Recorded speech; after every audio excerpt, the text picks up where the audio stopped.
ఈ స్టూడెంట్ గా రేపు 2024లో ఎవరు గెలవబోతున్నారంట? ఏంటి ఆ నమ్మకం మీకు? జై జగన్. చిన్నప్పటి నుంచి జగన్ అంటే ఇష్టం కాబట్టి జగన్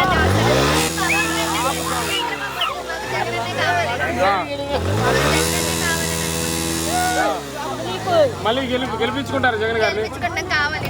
విద్యా దీవెన రైతులు చాలా చేశారు కాబట్టి మా జగన్ అన్న మాకు కావాలి. మంచి జరిగిందా మీ ఇంట్లో? ఎలాంటి పథకాలు వచ్చాయి?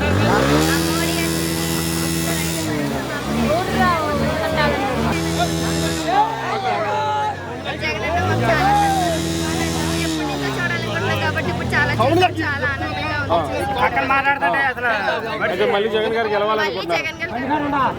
ఓకే, మీ ఇంట్లో ఎలాంటి మంచి జరిగిందమ్మా? మరి ఈసారి 2-3 కలిసి వస్తున్నారు కదా జగన్ గారు, గెలుస్తారంటావా? యువతంతా జగన్ వైపే ఉందంటారు. మీకు ఇప్పుడు మొదటి ఓటు వచ్చింది, మీ మొదటి ఓటు ఎవరికి వినియోగిస్తారు? జగన్ మావయ్యకి.